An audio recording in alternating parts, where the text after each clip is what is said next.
sont nommés ministres délégués auprès de la Première ministre, Madame Isabelle Rome, chargée de l'égalité entre les femmes et les hommes, de la diversité et de l'égalité des chances.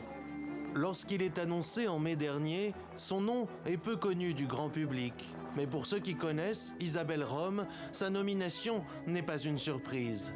Avant de prendre la succession d'Elisabeth Moreno, elle est alors la haute fonctionnaire à l'égalité femmes-hommes au ministère de la Justice. Et en 2019, elle est chargée de veiller sur la mise en œuvre des mesures issues du Grenelle contre les violences conjugales.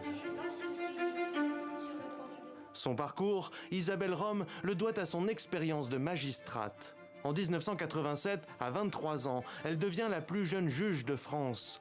Juge d'application des peines, juge d'instruction ou encore juge des libertés et de la détention, elle fréquente aussi bien le siège que les parloirs. En parallèle, elle s'engage dans plusieurs associations de défense des droits des femmes, mais aussi des détenus, des toxicomanes et des réfugiés. Un engagement formateur, des expériences qui forgent son tempérament et qu'elle partage dans ses livres. Ces juges qui veulent faire ce travail de compréhension de l'autre, c'est bien, c'est humain, c'est noble, c'est pas la voie la plus facile. Et je pense que Madame Isabelle Rome a écrit ce livre pour se protéger de la blessure, des blessures qu'elle recevait tous les jours en faisant son métier. Un métier qui l'amène à fréquenter également les ministères. Au passage, son champ d'action s'élargit.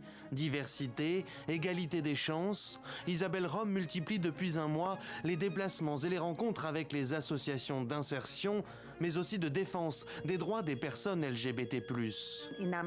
En quelques semaines, la nouvelle ministre a pris à bras-le-corps la question du genre, ou encore défendu l'interruption volontaire de grossesse, l'avortement, aujourd'hui menacée dans le monde. Et les droits en matière de sexualité et de procréation. Une mission ultra-contemporaine pour obtenir l'égalité des genres et des conditions que cette fille d'institutrice et d'instituteur porte en elle depuis longtemps.